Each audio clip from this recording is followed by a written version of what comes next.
सुब्हानल्लाहि व बिहम्दिही सुब्हानल्लाहिल अज़ीम। या हय्यु या क़य्यूम बिरहमतिका अस्तगीस या हय्यु या क़य्यूम बिरहमतिका अस्तगीस। सल्लल्लाहु अलैहि वसल्लम।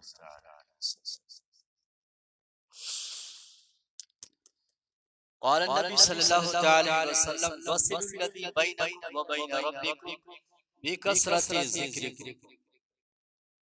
ये माह शाबान है। आज माह शाबान की 27 तारीख है। अज़ीज़ान मोहतरम, ये शाबान का वो मुबारक महीना है जो हमें माह रमजान की दहलीज पर ले जाता है। माह रमजान के उस महीने में ले जाता है जिसमें अल्लाह तबारक व तआला की झमाझम रहमत बरसती है। और ये रमजान का वो मुक़द्दस महीना है जिसमें अल्लाह ने कुरान को नाज़िल फरमाया।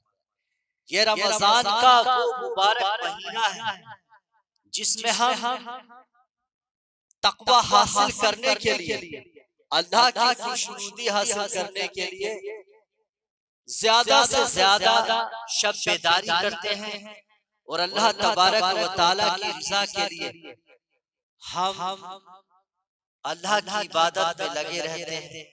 खाना छोड़ देते हैं, पीना छोड़ देते हैं, अपनी नफ्सानी ख्वाहिशात से हाथ को उठा लेते हैं, खुद को रोक लेते हैं।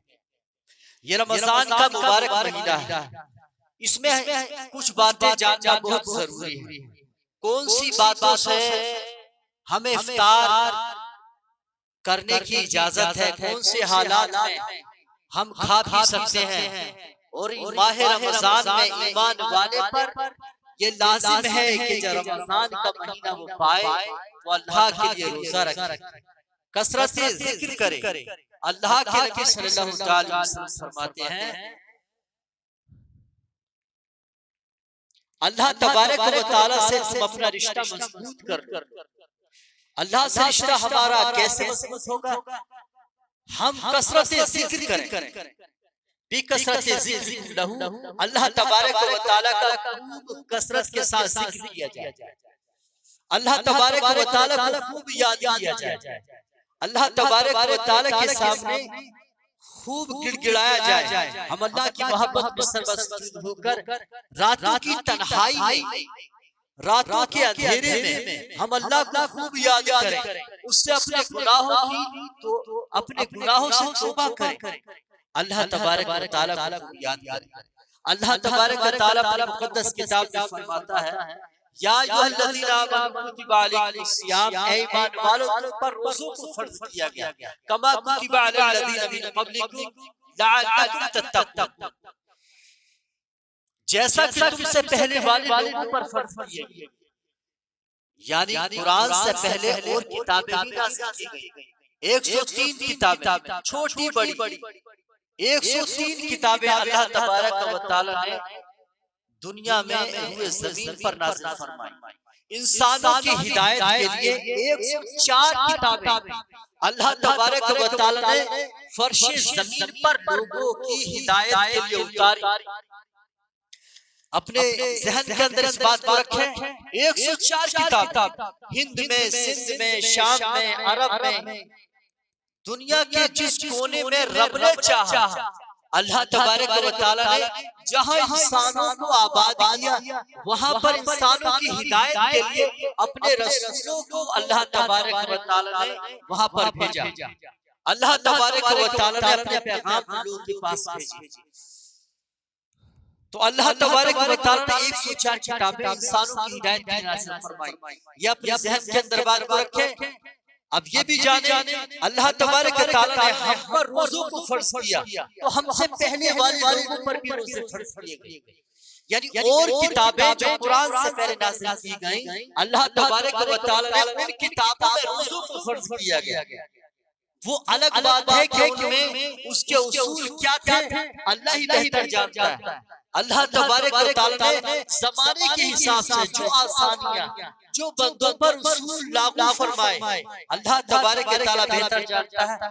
मगर हमारा बयान का मकसद इतना है, अल्लाह ने हम पे रोजे फर्ज किए हमारी आजमाइश के लिए और इसलिए ताकि हम तक़वे को पहुंचे, हम परहेजगारी इख्तियार करें, अल्लाह को राज़ी करने के लिए जिक्र करें, अल्लाह तबारक व तआला की मोहब्बत में वक्त को निकालें, अल्लाह की रज़ा के लिए वक्त निकालें, हम रोजे रखें। अल्लाह ने हमें माल दिया, खाने पीने को दिया, जान दी, अल्लाह तबारक व तआला ने जिंदगी की हर आसाइश अता फरमाए, जिंदगी के सामान अता फरमाए, तो हम पे फर्ज बनता है हम उसके शुक्रगुजार बने, अल्लाह को याद करें, उसका शुक्रिया अदा करें। अल्लाह ने जो नेमतें हमको अता फरमाई है उसका शुक्रिया अदा करें, हम गफलत ना बरतें, हम अल्लाह तबारक व तआला के साथ गद्दारी ना करें, हम अल्लाह के वफादार बने, महबूब सल्लल्लाहु अलैहि वसल्लम के वफादार बने, हम वो काम करें जिससे रसूल आज़म सल्लल्लाहु अलैहि वसल्लम खुश हो और उसका अल्लाह तबारक व तआला की रज़ा के लिए जो भी काम अंजाम दें, प्यारे नबी सल्लल्लाहु अलैहि वसल्लम की जिंदगी और आपकी सुन्नत को नजर में रखें। अल्लाह तबारक व तआला अपनी मुक़द्दस किताब कुरान में फरमाता है, अय्याम मादूदात, ये गिनती के दिन है। मतलब ऐसा नहीं है एक दिन आपने रख लिया अपनी मर्जी से, दूसरा दिन रख लिया, दूसरा दिन नहीं रखा अपनी मर्जी से, चौथे दिन रख लिया, एक महीने आपने गिनती के 30 दिन रोजे रखे, क्या ये रोजे सही है? शरीयत में इसकी कोई इजाजत है? मतलब हम 30 रोजे रखे, एक साल में एक माह के रोजे रखना है, जब हमें साल में एक माह के रोजे रखना यानी 30 रोजे रखना, तो हम इस तरह रख सकते हैं, क्या हम इस तरह रोजे रख सकते हैं? आज रख लिया, कल नहीं रखा, परसों रख लिया, परसों नहीं रखा, एक दिन रखा, दूसरी दिन रखा, अपनी मर्जी से इन रोजों को हमने पूरा कर लिया, 2 महीने में, 3 महीने में, एक माह के साल में हमने 30 रोजे रखे, तो क्या ये फरीज़ा हक अदा होगा? क्या शरीयत में ऐसे इस तरह रोजे रख सकते हैं? क्या ऐसा करने की इजाजत है? क्योंकि कुरान के अंदर अल्लाह तबारक व तआला ने एक माह के रोजे फर्ज फरमाए, इंसान को साल में एक माह के रोजे रखना है। लेकिन मेरे भाई अपने ज़हन के अंदर ये बात रखें, अय्याम मादूदात, ये गिनती के वो दिन है जो आपने बतरतीब रखे हैं, यानी बराबर आज भी कल भी, जब यानी आप माह शाबान का चांद देख लेते हैं, आप पर रोजे रखना, रोजे की तैयारी करना ये आपकी जिम्मेदारी है। एक माह तक बराबर रोजे रखना, कोई दिन नहीं छोड़ना, बराबर तरतीब के साथ रोजे रखना, एक महीने के रोजे रखना, अपनी मर्जी से अपनी ख्वाहिश से आपने रोजा रख लिया और नहीं रखा, कभी रखा कभी नहीं रखा, और आप अगर ये चाहते हैं हम एक माह के रोजे रखेंगे, 3 महीने में पूरे करेंगे, 4 महीने में पूरे करेंगे, हमने एक माह के रोजे रखना है। अल्लाह ने हम पर 30 रोजे फर्ज किए हैं, अगर हम ये सोच रहे हैं कि हम इनको 3 महीने 4 महीने कंप्लीट करके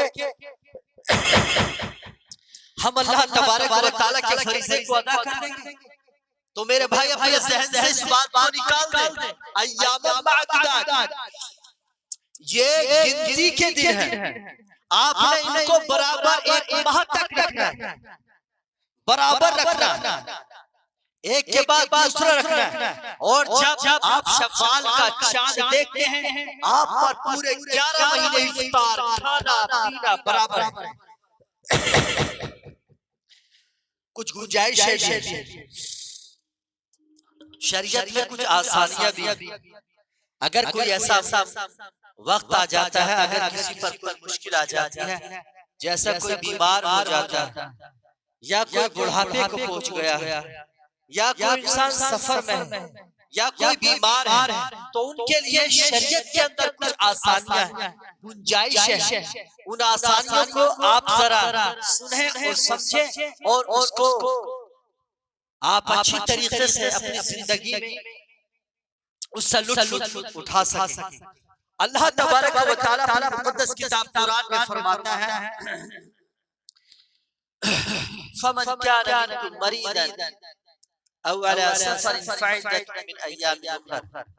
अगर कोई शख्स बीमार हो जाता है या कोई सफर पे जा रहा है, यानी ये शरई सफर है 92 किलोमीटर या 3 दिन की मुसाफर, क्योंकि दौरे कदीम में जो कि रसूल आज़म सल्लल्लाहु अलैहि वसल्लम की ज़ाहिरी जिंदगी का ज़माना था, सहाबाए किराम का ज़माना था, ये ताबीन का ज़माना था, क्योंकि जो आसानियां हमारे सामने आई हैं, जैसे हवाई जहाज है या बहरी जहाज होते हैं जो समंदर में सफर करने के लिए होते हैं, ये पहले जमाने में नहीं थे।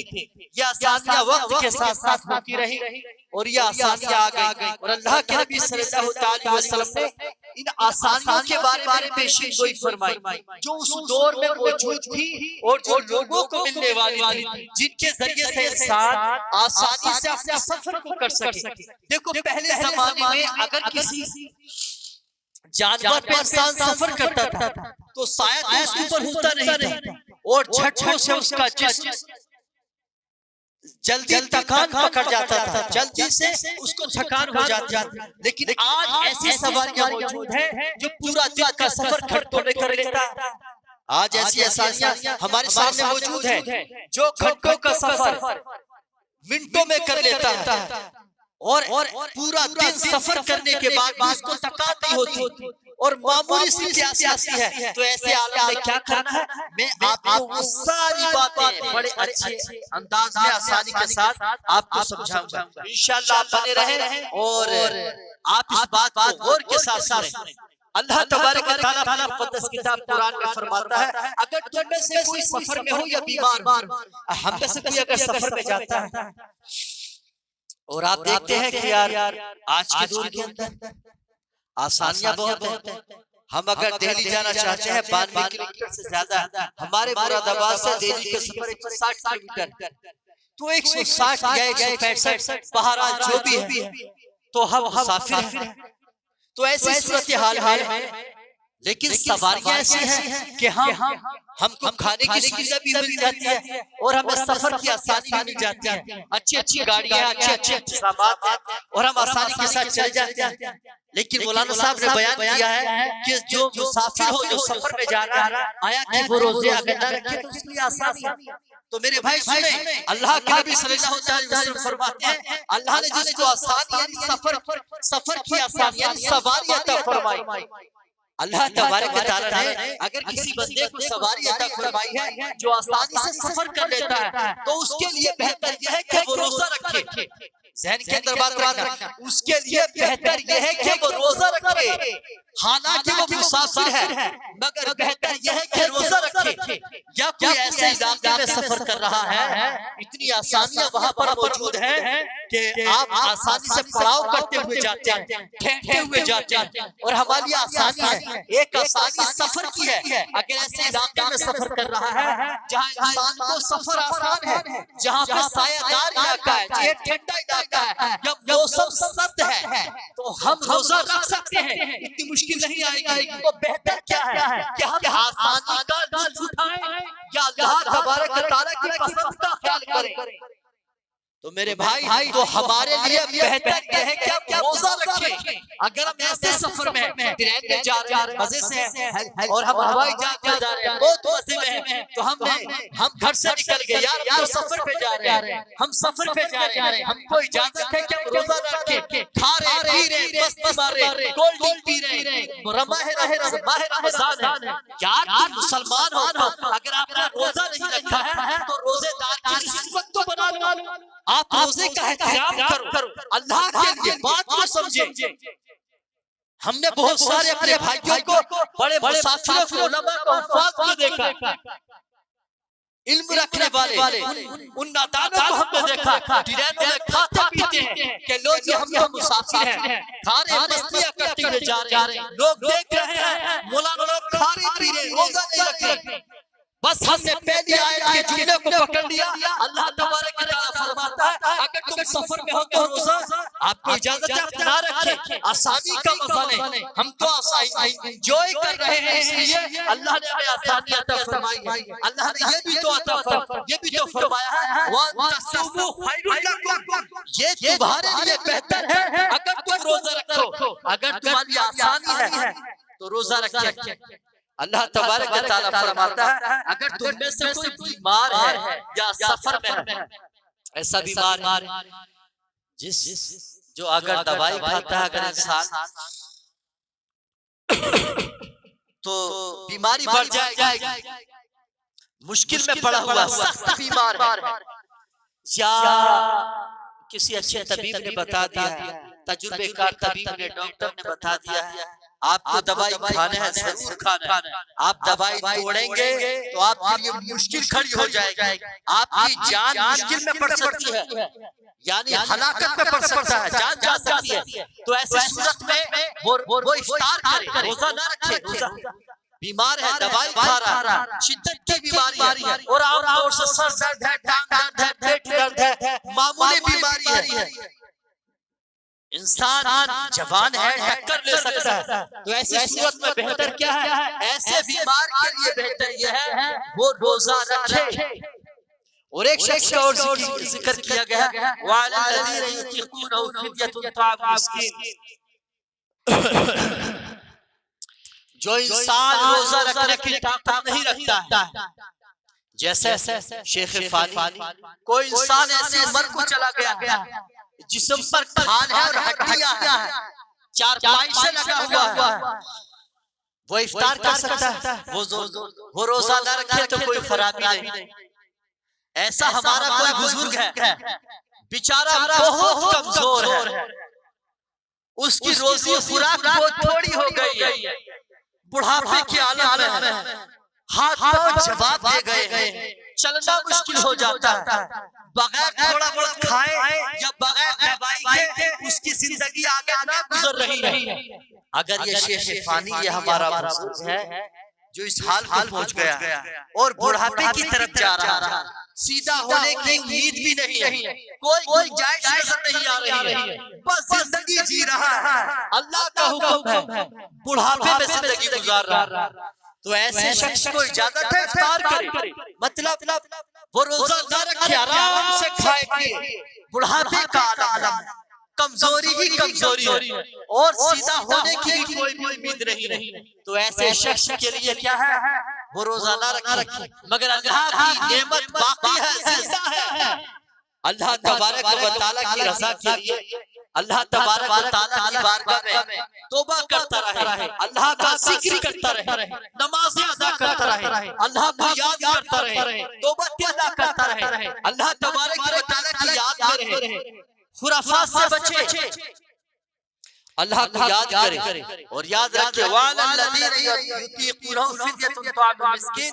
और अगर रोजा रखने की ताकत नहीं रखता है तो मेरा भाई ये अमल भी याद रखे, वो आधा सा फिदिया देता रहे, हर रोजे के बदले में किसी गरीब किसी मिस्कीन को फिदिया दे, आधा सा 175 रुपए यानी एक मिस्कीन को वो देता रहे, किसी गरीब को रोजे के बदले में दे। और अगर वो भी देने की ताकत नहीं रखता है, अल्लाह को याद करे, अगर बेचारा गरीब है, अपने खाने को ठिकाना नहीं है, तो अल्लाह का शुक्रिया अदा करे, अल्लाह ने उसे जिंदगी दी है, तौबा करता रहे, अल्लाह को याद करता रहे।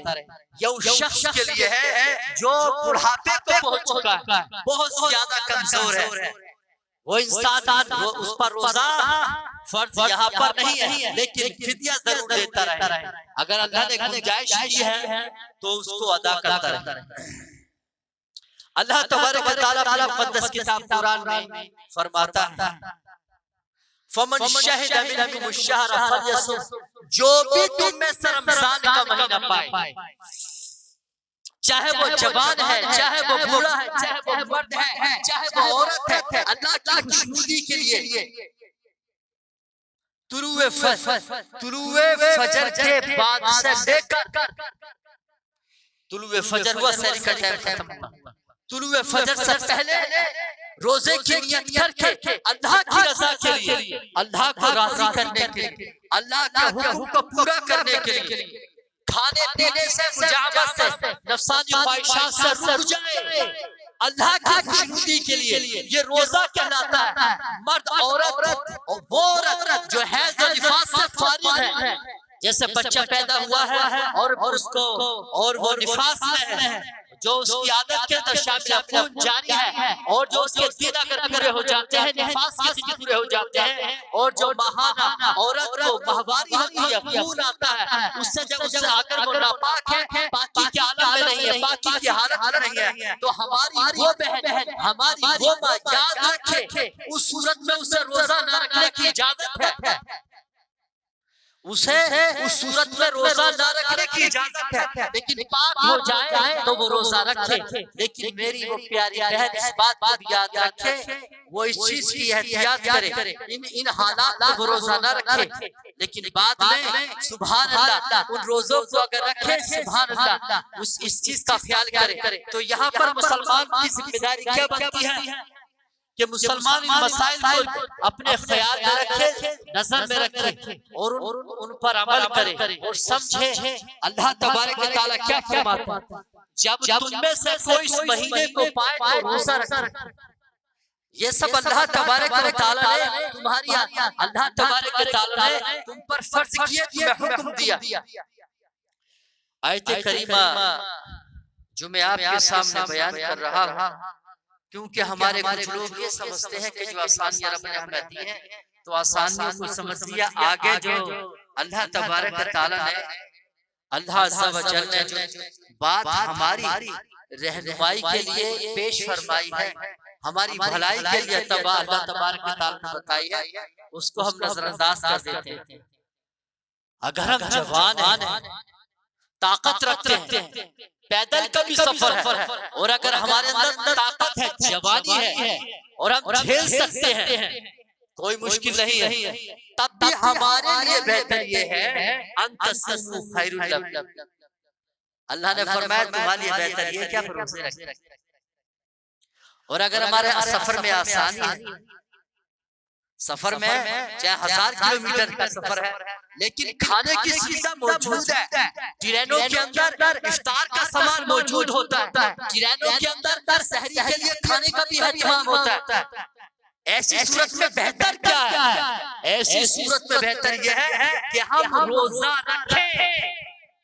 मेरे भाई अपने ज़हन के अंदर बात रखें, हमारे लिए बेहतर यह है कि हम रोजा रखें। अगर ट्रेन में सफर कर रहे हैं, हवाई जहाज में सफर कर रहे हैं, अल्लाह ने हमें आसानियां अता फरमाई, हम रोजा रखें। हम बीमार हैं मगर मामूली हैं, दवाई बराबर खा रहे हैं, मगर लगता है जन है कि यार रोजा रख लूंगा, कोई बड़ी बात नहीं है, और सुबह शाम खा लूंगा, क्या फर्क पड़ता है? माह रमजान है, अल्लाह की मोहब्बत में रोजा रखूंगा, अल्लाह की मोहब्बत में अगर मर भी गया तो क्या फर्क पड़ता है? अल्लाह की मोहब्बत में अगर जान चली गई, यार जान तो जानी है, मरना तो है, अगर लुटना है तो अल्लाह की मोहब्बत में लुट कर देखो, तब आपको पता चलेगा अल्लाह की मोहब्बत में लुटने का मजा क्या है, अल्लाह की मोहब्बत में लुटने का मजा क्या है, अल्लाह के सामने सर्वसुजूद होने का मजा क्या है, अल्लाह के लिए बर्बाद होने का मजा क्या है, अल्लाह के लिए बर्बाद होकर देखो, अल्लाह के लिए कुर्बान होकर देखो, उसके बाद पता चलेगा अल्लाह की मोहब्बत में मरने का मजा क्या है। हमारे ज़मीर की सदा होनी चाहिए, मेरा जीना मेरा मरना, और ये सब अल्लाह के लिए, ये मेरी कुर्बानियां, ये मेरी नमाजें सब अल्लाह की। अगर हम अल्लाह को राज़ी करना चाहते हैं, अल्लाह की खुशनुदी चाहते हैं, अल्लाह उसके रसूल को राज़ी करना चाहते हैं, तो मेरे भाई सोचो, ज़हन बनाओ, हमारे भाई खूब बयान करेंगे और खूब बयान सुनेंगे भी, और आप अच्छी तरह जानते हैं, आप अच्छी तरह समझते हैं। अल्लाह के नबी सल्लल्लाहु अलैहि वसल्लम फरमाते हैं, इज़ा दखल रमज़ान फुतिहत अबवाबुल जन्नह व फुतिहत अबवाबुर रहमा। प्यारे नबी सल्लल्लाहु अलैहि वसल्लम फरमाते हैं, जब रमज़ान का महीना आता है तो अल्लाह तबारक व तआला जन्नत के दरवाजों को खोल देता है। वाह सुभान अल्लाह। जब रमजान का महीना आता है तो अल्लाह तबारक व तआला रमजान के महीने में जन्नत के दरवाजे खोल देता है। और इस हदीस पाक में अल्लाह के नबी फरमाते हैं, व फुतिहत अबवाबुर रहमा, और अल्लाह रहमत के दरवाजे को खोल देता है। वग़ुलिक़त अब्वाबु जहन्नम, और अल्लाह तबारक व तआला जहन्नम के दरवाजों को बंद कर देता है। वसुलसिलति शयातीन, और शरीर वसवसे डालने वाले जिन्नात को अल्लाह तबारक व तआला कैद करने का हुक्म फरमा देता है, उनको कैद कर दिया जाता है। तो ये जो नारी जिन्नात है जो आग से पैदा है, अल्लाह तबारक व तआला उनको बंद करा देता है, वो शरीर कैद करा दिए जाते हैं। मगर ये इंसानी शैतान ये खुले रहते हैं। जो इंसानी शैतान है ना वो खुला हुआ रहता है बराबर। ये सारे जमाने में टक्कर लिए फिरता है। माह रमजान में जो दुनिया में टक्कर देता है, सरेआम खाता फिरता है। शैतान का गुलाम, ये नफ्स का गुलाम जो सिर गिटा उड़ाता है, कोल्ड ड्रिंक पीता है, मस्तियां करता है, न माह रमजान का एहतराम करता है, न अल्लाह तबारक व तआला के हक की परवाह करता है, सरेआम खाता पीता है। ऐसा साबाकार, ऐसा मरदूद इंसान जो अल्लाह की रहमत से महरूम हो गया, जिसने अल्लाह के हुदूद को तोड़ा, जो सरेआम खाता पीता है, वो इंसानी शैतान है। वो शैतान जिसको कैद कर दिया गया, वो भी तो शर्म करता होगा, हया करता होगा। यार ये कैसा मुसलमान है, ये कैसा इंसान है जिसको अल्लाह ने पैदा किया है, उसका इतना बड़ा नाशुक्र है कि वो सरेआम खाता फिर रहा है, सरेआम पी रहा है। कम से कम इतनी आसानी तो देख लेता, ये कम से कम ये रोजेदार के जैसा मुंह तो बना लेता है। मैंने तो एक आदम के सामने सर को झुकाने से इनकार किया, अल्लाह ने मुझे अपनी बारगाह से मरदूद कर दिया। और एक ये है जो अल्लाह उसके रसूल की सरे मैदान में फरमानी कर रहा है। अल्लाह तबारक व तआला से कितना खफा होगा, अल्लाह से कितना नाराज होगा, इसको अंदाजा हो जाएगा। जब अल्लाह तबारक व तआला की बारगाह में पेश होगा तो इसको अंदाजा हो जाएगा कि अल्लाह तबारक व तआला का अज़ाब कितना बड़ा है, अल्लाह तबारक व तआला का अज़ाब कितना सख्त है, इसको सब मालूम हो जाएगा। वहां ना कोई शक्ति होगा, ना कोई याद मददगार होगा, ना कोई हाथ पकड़ने वाला होगा, ना कोई उसको बचाने वाला होगा। अल्लाह तबारक व तआला की बारगाह में सब कांपते होंगे। अल्लाह तबारक व तआला की बारगाह में नफ्सी का आलम होगा, हर एक को अपनी जान की परवाह होगी। अल्लाह तबारक व तआला का खौफ उन पर ऐसा तारी होगा, अपनी जान की फिक्र करते होंगे। अल्लाह इतना गज़बनाक होगा। मेरे भाई जरा समझे, जरा सोचें और अपने आप को संभालें, सरेआम खाने पीने से बचें, ये ज़्यादती ना करें। अल्लाह के नबी सल्लल्लाहु अलैहि वसल्लम क्या फरमाते हैं, अल्लाह जन्नत के दरवाजे खोल देता है। क्या मतलब? मेरे भाई अल्लाह तबारक व तआला ने ईमान वालों के लिए जन्नत के दरवाजों को हुआ रखा है।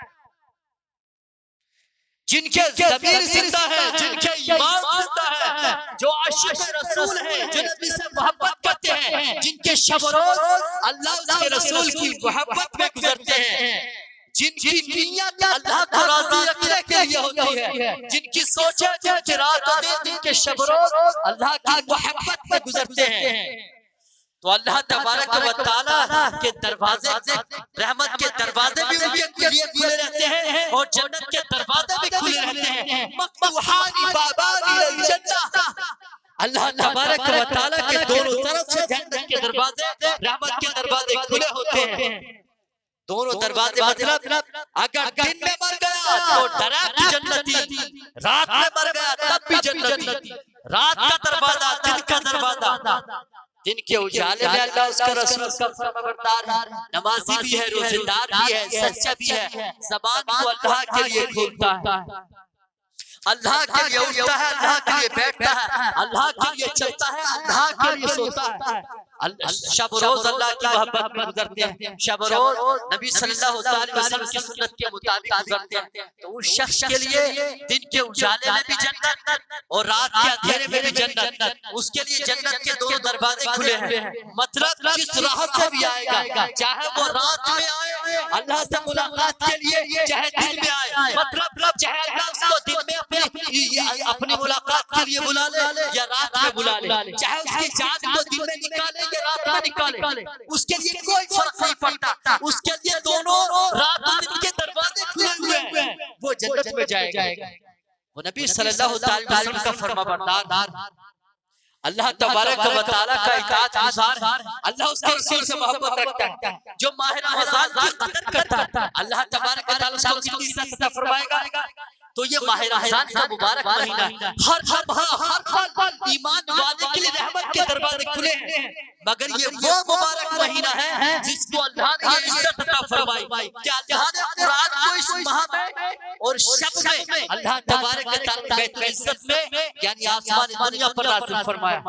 अल्लाह तबारक व तआला ने कुरान हमारी हिदायत के लिए, हमारी रहनुमाई के लिए अल्लाह तबारक व तआला ने इसको उतारा।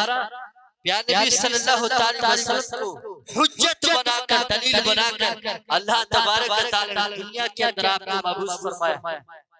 और ये रोशन किताब, ये रोशन दलील की किताब, हक व बातिल में फैसला करने वाली किताब, अल्लाह तबारक व तआला की रज़ा की बातें बताने वाली किताब, अल्लाह से मोहब्बत करने का तरीका बताने वाली किताब, अल्लाह तबारक व तआला को राज़ी करने वाली किताब, नबी का एहतराम बताने वाली किताब, नबी से मोहब्बत करने के उसूल बताने वाली किताब कुरान को नाज़िल फरमाया।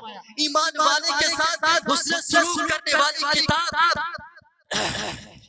सबक वो दर्स बताने वाली किताब अल्लाह तबारक व तआला ने हमको अता फरमाई महबूब सल्लल्लाहु अलैहि वसल्लम के जरिए। और जब तक दुनिया के अंदर इंसान रहेंगे अल्लाह तबारक व तआला की रहनुमाई वाली किताब, ये हिदायत की किताब के बीच रहेगी। जब ये चली जाएगी तो अल्लाह तबारक व तआला की रहमत ही चली जाएगी। अल्लाह तबारक व तआला दुनिया से बरकतों को उठा लेगा, अल्लाह तबारक व तआला दुनिया से ईमान को उठा लेगा।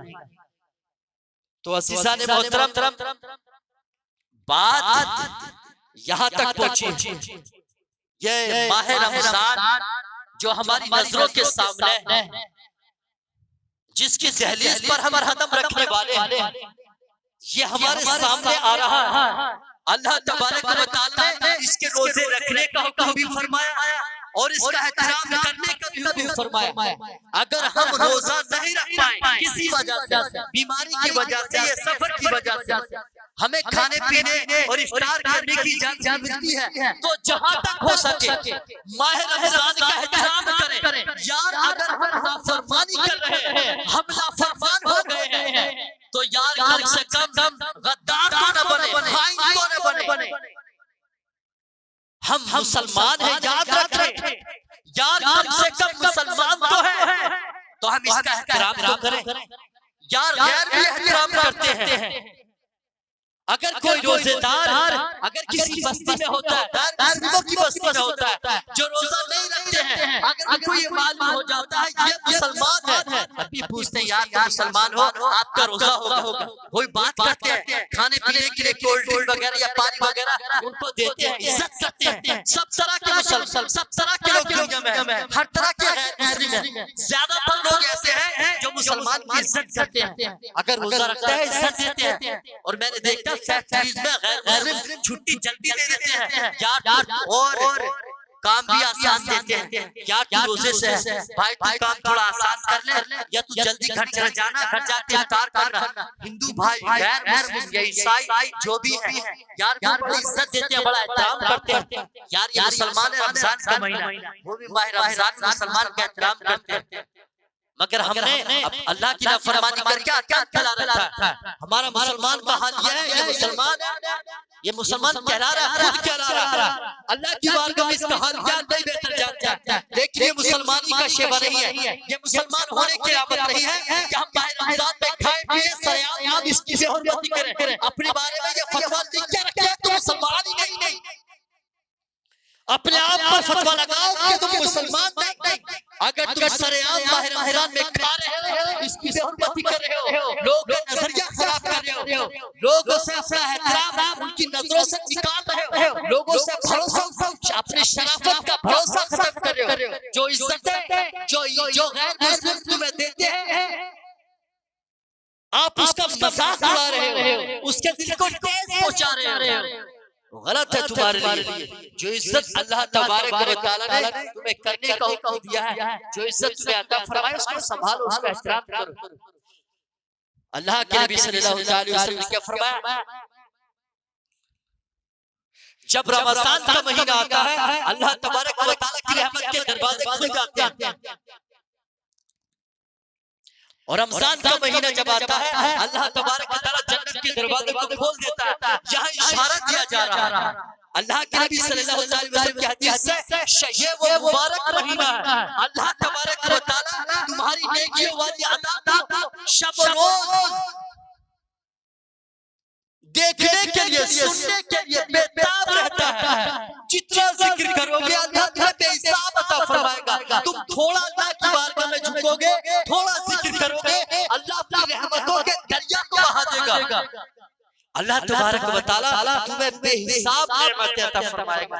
तौबा करो, गुनाहों से रुको। ये गुनाहों से रुकने का महीना, ये महीना ही गुनाहों से रुकने के लिए नहीं, लेकिन जरूर ये खास, जैसा कि आप सुनते हैं हदीस पाक का मफहूम है आंखों का भी रोजा, आंखों का भी रोजा होता है, ज़बान का भी रोजा होता है, कान का भी रोजा होता है, दिल का भी रोजा होता है। तो मेरे भाई ये आंखों का रोजा, ये ज़बान का रोजा, ये कान का रोजा और ये मुंह का रोजा, ये सिर्फ माह रमजान के लिए। आंखों का रोजा अल्लाह ने फर्ज फरमा दिया। माह रमजान में इसका भी रोजा होता है, ज़बान का भी रोजा होता है, कान का भी रोजा होता है। लेकिन माह रमजान में ही नहीं, इंसान खाना पीना छोड़ देता है, बीबी से मिलना छोड़ देता है। मतलब जो शरीयत में जो अज़वाज जिंदगी में मामलात होते हैं उन सब से रुक जाता है। ये आप खाते पीते नहीं है, लेकिन बोलते आप बातें करते हैं, कलाम करते हैं, काम करते हैं, सारे काम की इजाजत होती है। लेकिन जिन कामों की करने से रोजा टूट जाता है, जैसे बीवी से मुजामत करना या खा लेना या पीना या खाना पीना, इससे रोजे टूटते हैं। जानबूझ के खाने पीने से रोजा टूट जाता है, जानबूझ के बीवी से मिलने से रोजा टूट जाता है। मगर जो मामला जो हया का वो करने से रोजा टूट जाता है। मेरे भाई जो बात मैं समझा रहा हूँ उसको समझने की जरूरत है।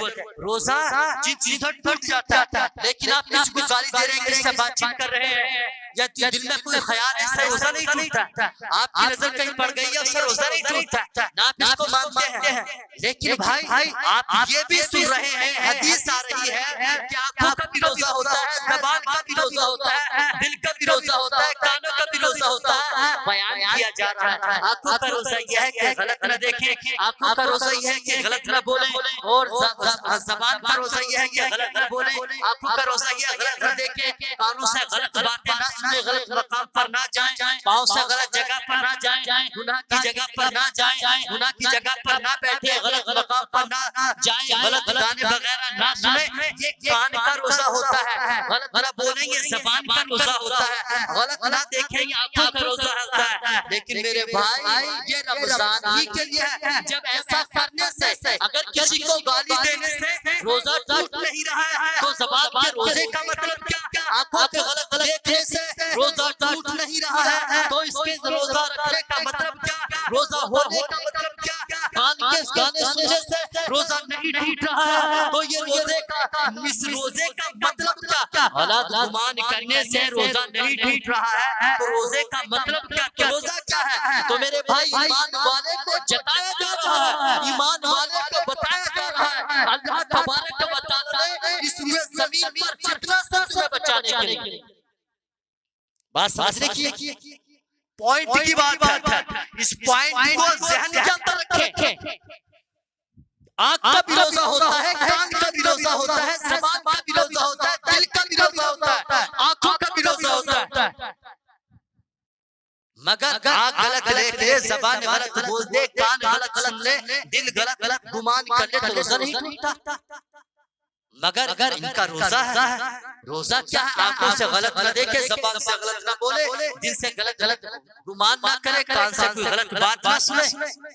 तो ये रोजा माह रमजान के लिए है। मेरे भाई आपको अपनी जिम्मेदारी याद दिलाई जा रही है। तुम्हारे लिए बंदगी के उसूलों में ये शामिल है कि जब तक खुदा की जमीन पर जियो, कोई भी सुबह का सूरज तुलू हो या रात का चांद नमदार हो, दिन के उजाले में हो या रात की रोशनी में हो, तुम लोगों के हुजूर में हो, किसी पार्टी या किसी महफिल में हो, दुनिया के किसी भी कोने में हो, तुम पर आंखों का रोजा फर्ज है। ऐ ईमान वालों, निगाह की हिफाजत करो। हमेशा हमेशा के लिए ईमान वालों पर निगाह नीची रखने, गलत देखने से रोक दिया।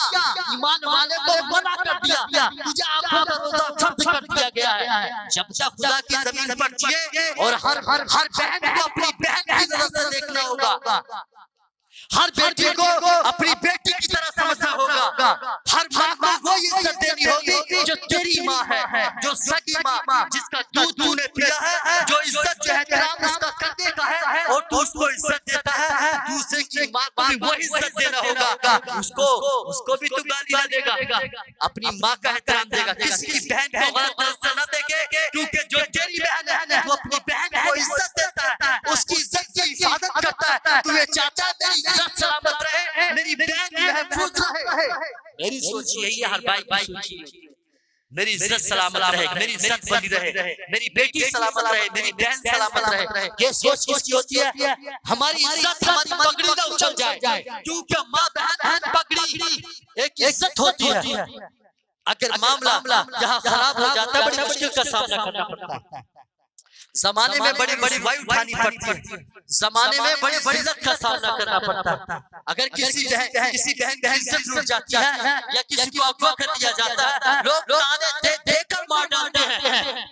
खुदा की जमीन पर जिंदगी जहन्नम बन जाती है। उन भाइयों से पूछो जिनके बहनों के साथ ऐसा होता है, उस बाप से सवाल करो जिस बाप की इज्जत लूट जाती है, जिस बाप की बेटी की इज्जत बर्बाद हो जाती है, उस बाप के सीने पर क्या गुजरती है, उसकी जिंदगी पर कितनी मुश्किल हो जाती है। उस भाई से सवाल करो, उस बहन से सवाल करो जिसका भाई किसी मुश्किल में होता है या जिसके घर के अंदर ऐसा कोई मामला होता है। यहाँ पर कोई मजहब का मामला नहीं, अल्लाह तबारक व तआला सबको इज्जत अता फरमाए, सबको जिंदगी का सुकून चाहिए, सबको इज्जत की जरूरत है, इज्जत की दौलत। जैसा कि हमें खाने के लिए इंसान को, हर जानदार को रोजी चाहिए, ऐसे हर इंसान को इज्जत की दौलत भी चाहिए, चाहे वो मुसलमान है, चाहे वो गैर मुस्लिम है, चाहे वो ईसाई है, चाहे वो यहूदी है। दुनिया के किसी भी गोशे में रहता है, माल सबको प्यारा होता है, इज्जत की दौलत सबको प्यारी होती है, अपने बच्चे सबको प्यारे होते हैं। अगर तुम किसी के बच्चे को मारोगे और वो तुम्हारे बच्चे को मारने के लिए कदम उठाएगा, तब तुम्हें एहसास होगा, क्योंकि जब जान पे गुजरती है ना, उसके बाद ये एहसास होता है। हमने इंतकाम की जंगें तो जारी कर रखी है, दुनिया के कोने में जंग के बाजार है, दुनिया के कोनों में जंग के बाजार हमने सजा रखे हैं।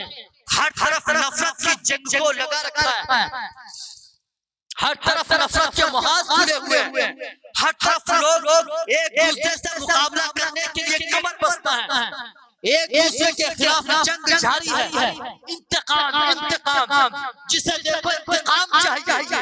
अल्लाह के नबी सल्लल्लाहु अलैहि वसल्लम फरमाते हैं, तुम में अल्लाह के नजदीक इज्जत वाला इंसान वो है। अल्लाह के नबी सल्लल्लाहु अलैहि वसल्लम ने क्या फरमाया? इज्जत वाला इंसान वो है जो ताकत लेने की, जो इंतकाम लेने की ताकत रखता है, पावर में है, और उसके बाद इंतकाम नहीं लेता, माफ कर देता है, दोस्ती का हाथ बढ़ाता है, सलाह का हाथ बढ़ाता है, मुआहदा करता है। अल्लाह के नबी सल्लल्लाहु अलैहि वसल्लम क्या फरमाते हैं? अल्लाह तबारक व तआला के नजदीक वो शख्स इज्जतदार है जो बदला लेने की तो ताकत रखता है मगर माफ कर देता है। ये किसका फरमान है? हमारे खालिक और मालिक का, जिसने सारी कायनात को पैदा किया, जिसने हवाओं को, फजाओं को, दरियाओं को, चांद को, सूरज को, पेड़ों को, पौधों को, बेलों को, सबको पैदा किया, जो सबका खालिक मालिक है, जिसने हर एक इंसान को पैदा किया, उस रब का फरमान है। वो रब क्या फरमाता है? मेरे यहाँ इज्जतदार वो है जो ताकत रखता हो बदला लेने की मगर माफ कर दे। मेरे भाई नबी सल्लल्लाहु अलैहि वसल्लम ने फरमाया, अल्लाह के नबी सल्लल्लाहु अलैहि वसल्लम इशारा दे रहे हैं, फरमा रहे हैं, अल्लाह तबारक तआला फरमा रहा है, जंग से ज्यादा मुझे पसंद अमन है, सलामती है।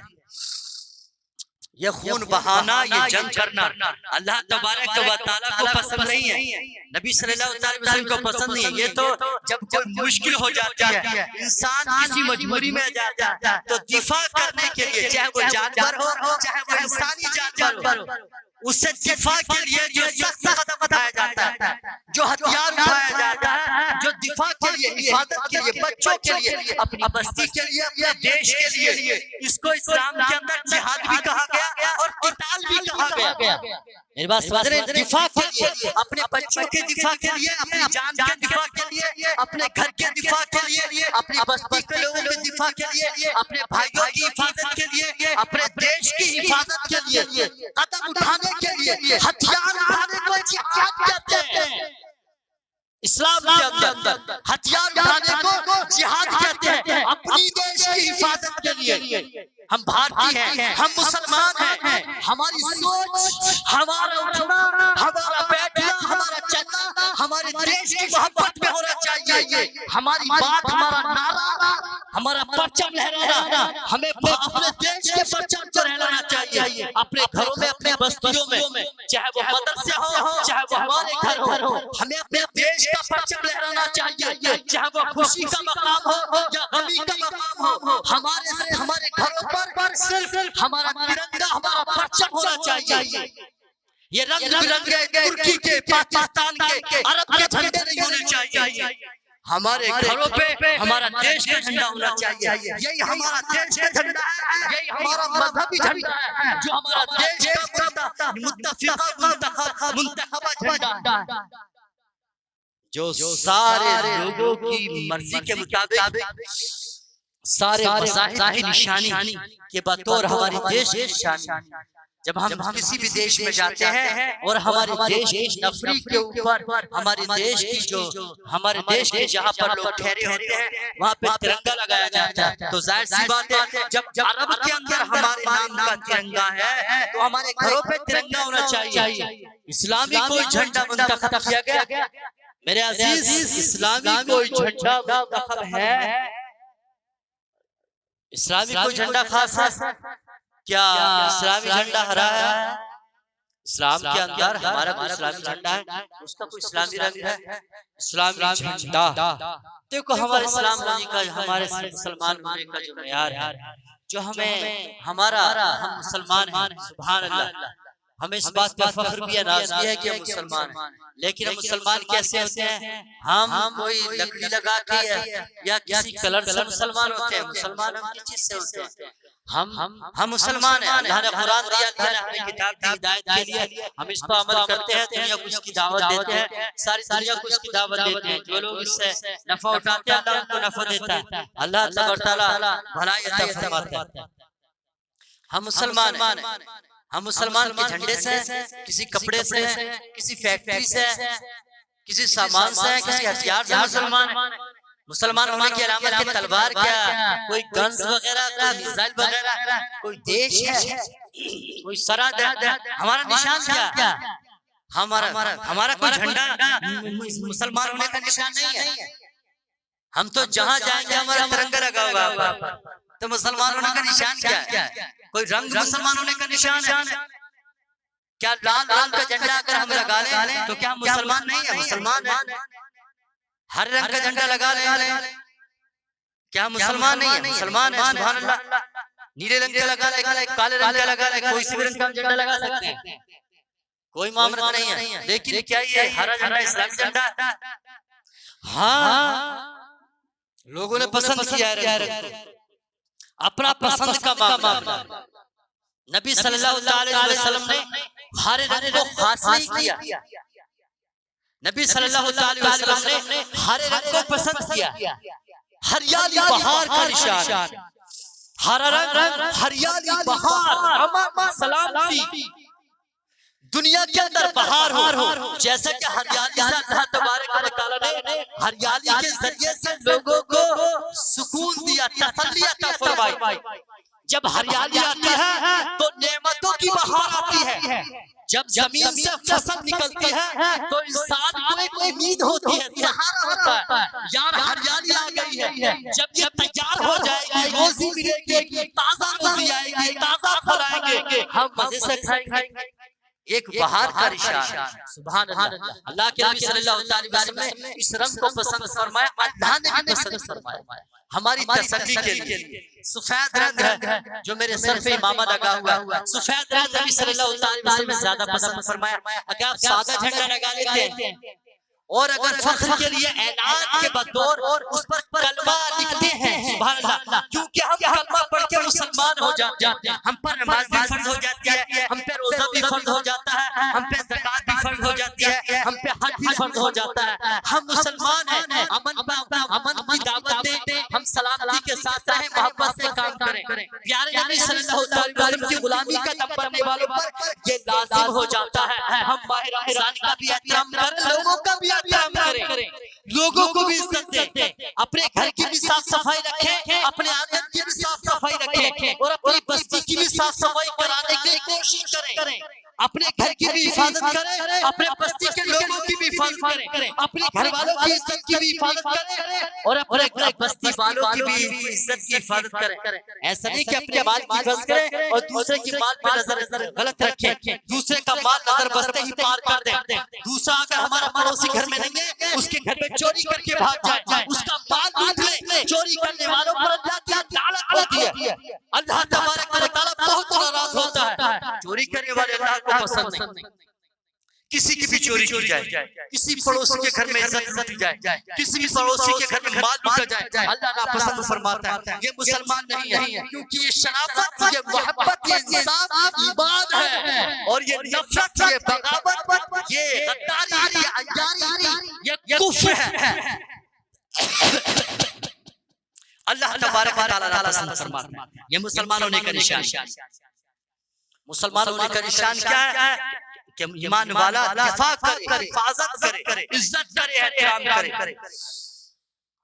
तो मैं बात कर रहा था कि अल्लाह तबारक व तआला की हुदूद की हिफाजत करना।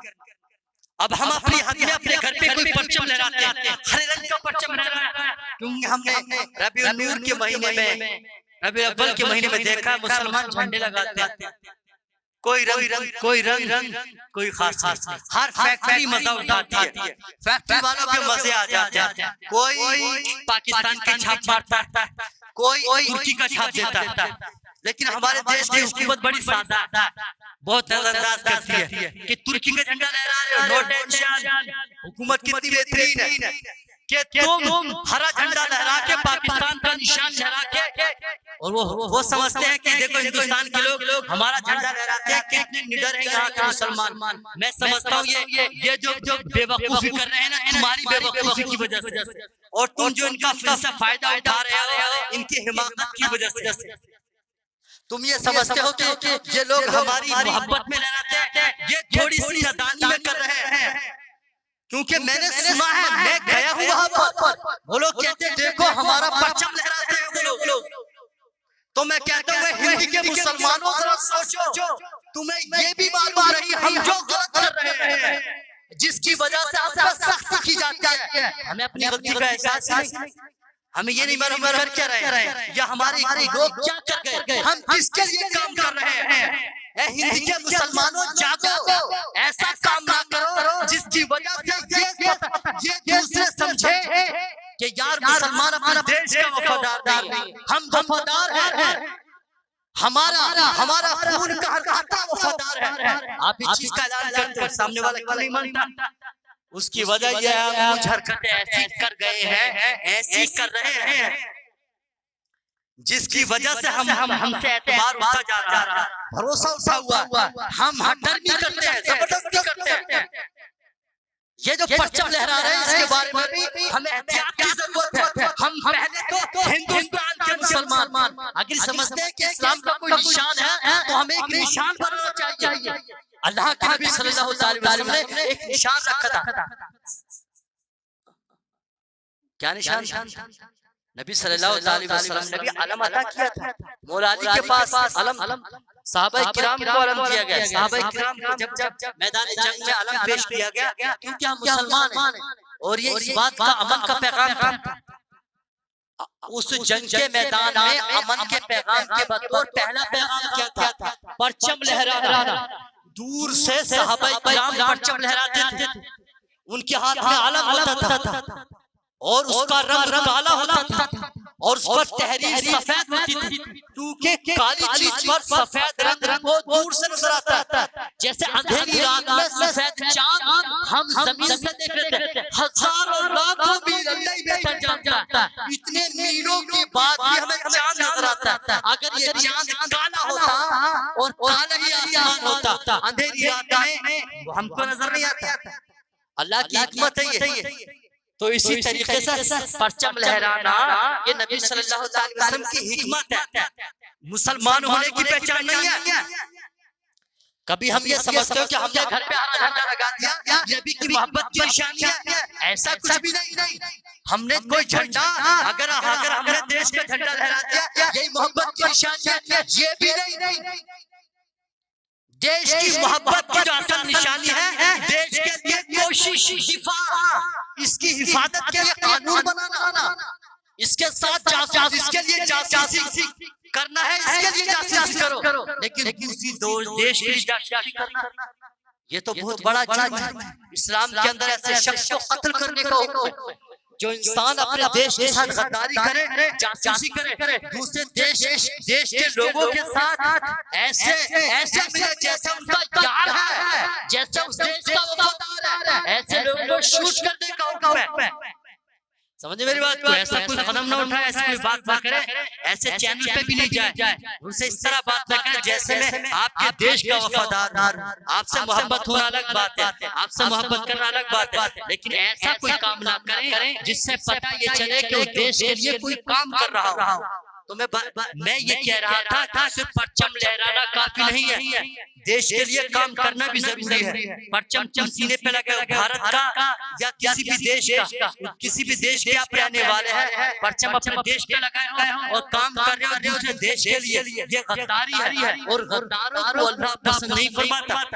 आप किसी भी देश में रहे, अपने देश के वफादार बनते रहे, किसी भी देश के इंसान को धर्म की बुनियाद पर, मजहब की बुनियाद पर गद्दार बनाना, ये तुम्हारी अपने मजहब के साथ भी गद्दारी है, ये मजहब के साथ तुम्हारी गद्दारी है, ऐसा नहीं करना चाहिए। तो परचम लगाना काफी नहीं है, मगर हम ये खोज कर रहे हैं क्या हमारा इस्लामी कोई झंडा, क्योंकि हम रबीउल अव्वल पे झंडा लहराते हैं, हम नबी के गुलाम हैं, नबी से मोहब्बत का दावा करते हैं, अल्लाह से मोहब्बत का दावा करते हैं। क्या हमारा कोई झंडा नबी सल्लल्लाहु अलैहि वसल्लम ने अता किया? क्या हम कोई झंडा अता किया? हाँ, नबी सल्लल्लाहु अलैहि वसल्लम ने सहाबा किराम को झंडा अता किया। वो झंडे का रंग क्या था? झंडे का रंग काला था और झंडे पर लिखा हुआ क्या था? झंडे पर ला इलाहा इल्लल्लाह मुहम्मदुर रसूलुल्लाह, ये पैगाम लिखा हुआ था और लोगों को ये पैगाम दिया जाता था झंडा लहरा कर। हम इस बात का पैगाम दे रहे हैं हम सबका खालिक और मालिक अल्लाह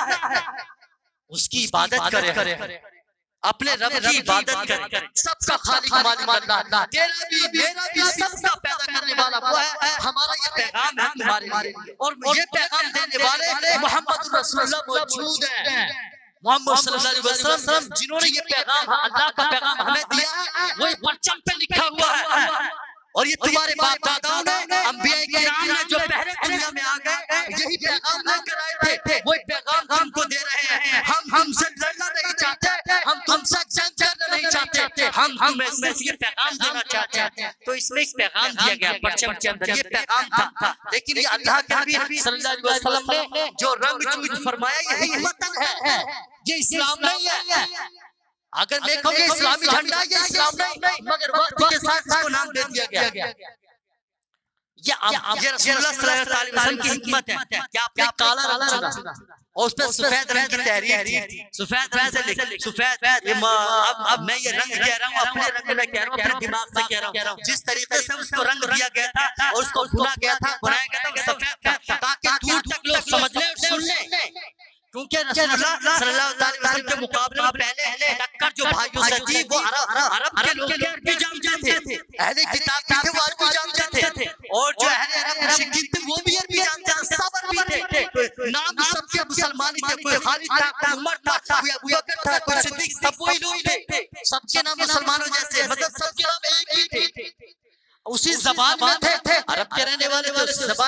के उनके नाम तो मेरे भाई मैं बताना ये चाह रहा हूँ, हम झंडे पे झगड़ा काफी हो रहा है, क्योंकि झंडे पर भी मैंने काफी डिबेटें सुनी है और लोग कहते हैं यार ये झंडे का मामला क्या, कुछ लोग कहते हैं ये झंडा इस्लामी नहीं है, ये झंडा इस्लामी नहीं होता। अलग अलग देश के मुसलमान आबाद है और मुस्लिम कंट्रीज सबके रंग जुदा है, तो ये झंडा इस्लामी नहीं होता। जो इस्लाम के मानने वाले, इस्लाम पर अमल करने वाले अपना रंग दे रहे हैं, उनका वही इस्लामी झंडा हो जाता है, उन मुसलमानों का वही इस्लामी झंडा होता है। हम हिंदुस्तानी मुसलमानों का इस्लामी झंडा क्या, ये तो मुसलमानों को बनाना, क्योंकि मैं तो देता हूँ तुर्की का लगाता है चांद तारा और लाल रंग का झंडा, ये तुर्की का निशान। जो हमारा मुसलमान, सच्चा मुसलमान, भोला वाला मुसलमान जो कनकनिया लगाता है ना, सारा ये फैक्ट्री बंद किया जाए, जो तुर्की का झंडा छापते हैं ना, इन फैक्ट्री में आग लगा दिया जाए और पहला पैगाम ये इनको बंद कर दिया जाए। और ये हरा रंग चांद तारा व्हाइट, ये पाकिस्तान का झंडा, ये चांद तारा लगाते हैं ना हमारे मुसलमान छाप देते हैं, और साइड में रंग रोजे का डाल देते हैं, देखो रोजे का रंग और भी तरीके इसको डालते हैं। तो मैं कह रहा हूँ ये रंगों का भंग जो है झंडों के अंदर, ये झंडों में रंगों का भंग या रंगों का भंग चल रहा। मैं दूसरों को नहीं कह रहा हूँ, वो इस पर गौर करें, मुसलमान गौर करें, हमारे जो रहनुमा है, हमारे जो लीडर है, उलमाए किराम है, इसके बारे में फतवा जारी करें, झंडे का एक रंग दें। कोई भी हुकूमत ये मना नहीं करती कि धार्मिक झंडा ना लहराओ, मगर पहले धार्मिक झंडे का धार्मिक रंग सेट करें, धार्मिक निशान बनाएं, क्या उसमें रोजा हो तो नबी का रोजा हो, मीनारा सिंगल हो, पहले एक झंडा शीर्ष से एक झंडे को तरकीब दे कि इस्लामी झंडा हिंदुस्तान के मुसलमानों पर ये होना चाहिए। झंडे का इनकार नहीं कर रहा हूँ, मैं कह रहा हूँ अपने जिम्मेदारान हस्तियों से जो बैठे हुए ये बस समझा, हल्की मत समझना, ये बड़ी बात ऊपर तक चली गई है। हम भी देखते हैं, आप भी देखते हैं, इस पर डिबेटें होती हैं और बराबर एक दूसरे का दिफा करते हैं, एक दूसरे के हवाले पेश करते हैं, एक दूसरे को सही साबित, अपना सही दूसरे का गलत, दूसरे को सही अपना गलत, जो क्या करते हैं, अपना सही साबित करते हैं, दूसरा गलत साबित करते हैं। तो भाई इसको समझने की जरूरत, सामने वाला की कोई बात कर रहा तो उसकी बात का हर हिस्सा गलत नहीं हो सकता, उसकी सारी की सारी बात गलत नहीं है, इंसान सारा का सारा खराब नहीं, कोई अच्छाई उसके अंदर हो सकती है, कुछ हिदायत का नूर, कुछ हिदायत की रोशनी उसकी बात में कहीं ना कहीं रोशन होगी, कहीं ना कहीं झलक रही होगी। तो इसके बारे में गौर करने की जरूरत है। हम मुसलमान ला इलाहा इल्लल्लाह मुहम्मदुर रसूलुल्लाह हम पढ़ते हैं और इसका पैगाम देते हैं, ये अमन का पैगाम, लड़ाई झगड़े का पैगाम नहीं है। दुनिया में इसके जरिए से अमन, इसके जरिए से सलामती हुई है, इसके जरिए से अल्लाह की रहमत है, अल्लाह तबारक व तआला हमें बरकत अता फरमाता है। इसमें कोई जंग, कोई झगड़ा नहीं है, अमन के साथ जहाँ भी रहे, जिनको अल्लाह ने हिदायत दी है, अमन और सलामती के साथ अल्लाह को याद करते हैं, दीन की दावत, अमल करते हैं, नेक बने, अपनी जिंदगी में नेकियों का नूर लाए। मेरी बात क्योंकि जल्दबाजी में इधर उधर से बयान, अगर कोई गलती मुझसे होती है ना तो भाई मेरी भी इस्लाह कर, गालियों के जरिए से नहीं, यही मेरा मौजू चल रहा है। हम पर यह अल्लाह ने फर्ज किया, नबी सल्लल्लाहु अलैहि वसल्लम ने हम पर यह लाज़िम किया, हमारा जिंदगी भर के लिए ज़बान का रोजा हो, दिल का रोजा हो, हम दिल का रोजा रखें, ज़बान का रोजा रखें, कान का रोजा रखें, ये हमेशा हमेशा के लिए, जब तक हम दुनिया में रहे हैं हम मुसलमान कहलाते हैं, हम पे ये रोजे फर्ज है। समझे मेरी बात, समझने के ज़बान से गलत हो गए रोजा टूट गया, कान से गलत सुना रोजा टूट गया, दिल से गलत हमने दिल में नफरत बुग़्ज़ रखा रोजा टूट गया। हम रोजेदार नहीं है, हम रोजेदार नहीं है, हम मुसलमान होने का हक अदा नहीं कर रहे, हम सच्चे मुसलमान हैं, हम गलत कर रहे हैं। हम इस चीज से बचें, हम अपने दिल में कदूरत ना रखें। समझे मेरी बात। तो मेरे भाई परचम के ताल्लुक से मेरी बात आपको समझ में आई। मैं कह रहा हूँ परचम का रंग सेट करें, वरना इस परचम को लहराना बंद करें। ये जो उल्टा सीधा तरीका निकाल रखा है, रबी अव्वल के नाम पर जो खुराफात, जो मुरव्विजा खुराफातें लगा रखी हैं, लोग किसी को जलाने के लिए, उलमाए किराम को भड़काने के लिए, उलमाए किराम को रंजीदा करने के लिए तरह तरह की बातें कहते हैं। तरह तरह के ज्वाला ये फतवे लगाते हैं। उलमाए किराम अगर निखार पैदा करते हैं तो उनको क्या क्या नाम दे दिए जाते हैं। आज के दौर में तो हक्कानियत का नाम वहाबियत है, आज के दौर में हक्कानियत का नाम देवबंदियत रख दिया गया। जब हम कोई फतवा बताते हैं, कोई मसला बताते हैं, खुराफात के खिलाफ बोलते हैं, तो देवबंदियत वहाबियत का हमारी ये जनता फतवा लगाती है। पागल बेवकूफ, हमारी जनता इतनी बड़ी जाहिल है और ऐसा जाहिल बना के रखा है, तुम कुछ मत करो बस जलसे कराते रहो, कुछ मत करो बस प्रोग्राम करा कर हमें नजराने देते रहो। हम बस सालाना तुम प्रोग्राम कराते हो, ये इमाम तो भक्ते भोगते हैं, दावत वाले ये दावत तबलीगी जमात वाले, दावत इस्लामी वाले ये तो भोगते रहते हैं। ये लोग तो गुमराह है, ये तो हट गए दीन से। ये देखो मसला क्या आला हज़रत दिया है, मसला क्या यार, मसला क्या नाम झूठा नाम क्यों लगाते हैं? मसला क्या चीज होती है, मसला क्या माना रखता है? मसला की रसूल आज़म सल्लल्लाहु अलैहि वसल्लम, मसला के आला हज़रत है, ये मसला के इमाम आज़म है, ये मसला के इमाम शाफी है, मसला के इमाम मालिक है, मसला के इमाम मोहम्मद है, सब ये मसला के रसूल आज़म है तो मसला के इमाम आज़म, मसला के रसूल आज़म है तो मसला के आला हज़रत है। सब नाम झूठे हैं अगर मसनद रसूल आज़म नहीं, अगर मसनद रसूल आज़म पर ये इमाम फाइज नहीं है तो मसला के आला हज़रत कोई माना ही नहीं रखता। क्योंकि क़यामत तक इमाम अहले सुन्नत ने, हमारे बुजुर्गों ने हमें ये बता दिया मसला के रसूल आज़म है तो मसला के गुलाम है, वरना मसला के गुलाम का कोई मतलब ही नहीं।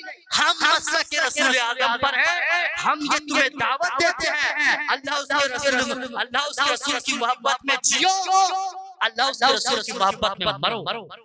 हर गुलाम की यही दावत है। किसी भी नाम की बात करें, किसी जाते खास का हवाला दे या किसी मकाम खास का हवाला दे, इमाम अहले सुन्नत क्या फरमाते हैं? अल्लाह की किताब में, अल्लाह की बारगाह में, नबी की जिंदगी में जाते खास और मकाम खास के लिए कोई जगह नहीं है। जब नबी का फरमान आ गया, जब अल्लाह का हुक्म आ गया, तो कोई ये कहे इमाम आज़म फरमाते हैं, कोई ये कहे ये नबी के शहर में होता है, ये नबी के गांव में होता है।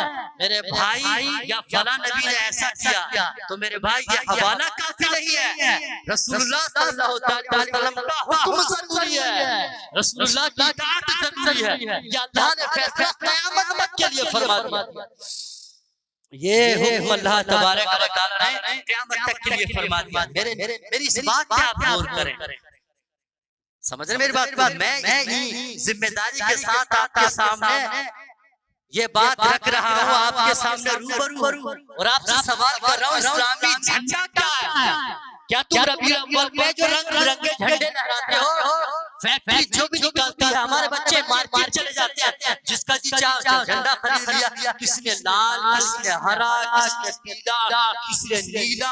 तो मैं ये मना नहीं कर रहा हूँ कि झंडे लेना मना है, ना मैं ये कह रहा हूँ इसको लगाना मना है, ना मैं ये कह रहा हूँ इसको लहराना मना है, मगर मैं आपसे सवाल कर रहा हूँ कि ये झंडा इस्लामी है, ये हरा पीला झंडा ये इस्लामी है कि मुसलमान होने का ये मोहब्बत का निशान है कि तुमने जो हरा झंडा लगा रखा है अपने मकान के ऊपर? मौलवी कह रहा है, इमाम भी अंधभक्त ये कह रहे हैं ये 12 झंडे लगाना चाहिए 12 की निस्बत से, कोई कहता है 11 झंडे लगाना चाहिए 11 की निस्बत से। तो मैं कह रहा हूँ बेवकूफ इमाम, पहले इनको ये बता झंडा कौन सा लगाना है, इस्लामी निशान बनाओ, पहले मजहबी निशान सेट करो, रंग सेट करो और उसके बाद झंडे को लहराओ।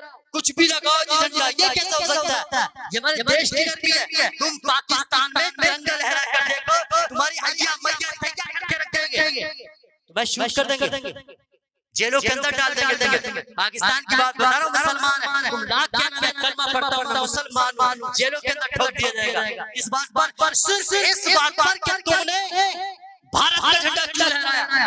नहीं लहराना चाहिए था। पाकिस्तान के अंदर लहराया उसने, अंदर डाल दिए जाओगे। तो जब तुम अब पाकिस्तानी होने की बुनियाद पर तुम्हारा कोई लिहाज नहीं किया जाएगा, तुमको जेल के अंदर डाल दिया जाएगा या तुम्हें देशद्रोही साबित कर दिया जाएगा, इस वजह से कि तुमने पाकिस्तानी होकर पाकिस्तान में हिंदुस्तान का झंडा लहरा दिया। आप पर कार्रवाई की जाएगी। तो मेरे भाई मैं भी तो यही कह रहा हूँ, जरा गौर करो, तुम जो झंडा लहरा रहे हो कहीं दूसरे देश का निशान तो नहीं है, यह बताना चाह रहा हूं। और ये भी बता रहा हूँ कि लाल रंग चांद तारा तुर्की का झंडा है। मैं तुम्हें ये भी बता रहा हूँ हरा रंग चांद तारा व्हाइट कलर व्हाइट पट्टी ये पाकिस्तान का झंडा है। और हम किसी देश के झंडे क्यों ला रहे हैं? अपनी जिंदगी से ऐसे झंडों में आग लगा दो जिन झंडों से हमसे भरोसा उठता है।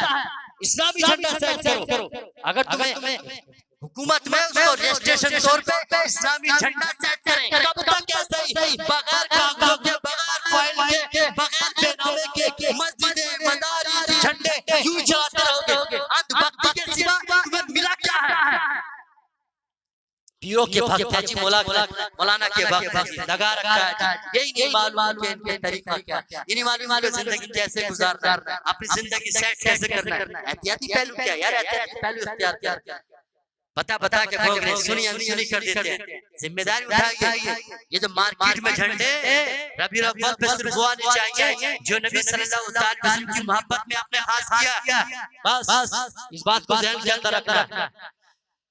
प्यारे नबी सल्लल्लाहु अलैहि वसल्लम के गुलाम हैं हम, अपने देश के वफादार हैं। हम पर अगर उंगली उठती है या किसी मुसलमान पर उंगली उठाई जाती है, उसमें हमारी गफलत, हमारी बेहतियाती, हमारी ये सारी बातें हम जो कर रहे हैं, हमारी जो कार्रवाइयां रोज हमारा जो मामला है, इनमें थोड़ा हम निखार पैदा करें, जिम्मेदारी समझें। अगर कोई बात बता रहा है ना छोटा, ये समझे छोटा है, किसी चैनल पे बोल रहा है, हम इसको जानते नहीं, इसका कोई व्यूअरशिप नहीं है, या इसके पास फॉलोअर नहीं है, ये नहीं है, वो नहीं है, सब्सक्राइब के लिए चैनल नहीं है।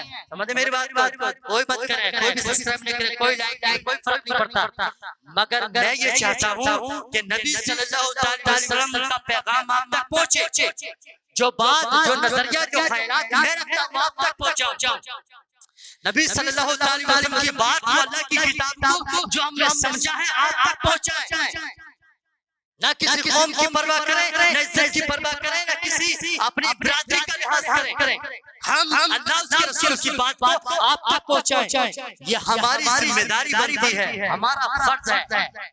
यही सोचकर मैंने चैनल को बनाया ताकि टूटे फूटे अंदाज में, बिखरे अंदाज में अल्लाह उसके रसूल की बात आप तक पहुंचाता रहूं, अल्लाह का पैगाम आप तक पहुंचाऊं, अमन और सलामती की बात आपके सामने रखूं। जो देश में जरूरी है वो बात आपको बताऊं, जो हमारी जिंदगी में जरूरी है वो भी बताऊं, जो हमारी मजहब के अंदर जरूरी है वो बात भी बताऊं। और जो दुनिया में हमारे भाई हैं, दिन की दावत दे रहे हैं, जो सही दे रहे हैं, सही बात कह रहे हैं, उनकी बातों तक आपका पहुंचाऊं। किसको अच्छा लगेगा, किसी को बुरा लगेगा, इस बात की कोई परवाह नहीं। No tension. मसला के रसूल आज़म, गुलाम रसूल आज़म सल्लल्लाहु अलैहि वसल्लम को बहुमत की टेंशन नहीं होती, दुनिया की टेंशन नहीं होती, दुनिया के लोगों की टेंशन नहीं होती, बस नबी की मोहब्बत की टेंशन होती है। अल्लाह के रसूल की मोहब्बत हमारे सीने में सलामत रहे, इससे बड़ी टेंशन, इससे बेहतर टेंशन कोई है ही नहीं, इससे बड़ी दौलत भी कोई नहीं, इससे बड़ा अपना मनसब भी नहीं। कौन इमाम क्या कहता है, कौन मौलाना कहता है, मौलाना शरीफ की हमें कोई परवाह नहीं, हमें कुरान शरीफ की परवाह होनी चाहिए। वमा अलैना इल्लल बलाग।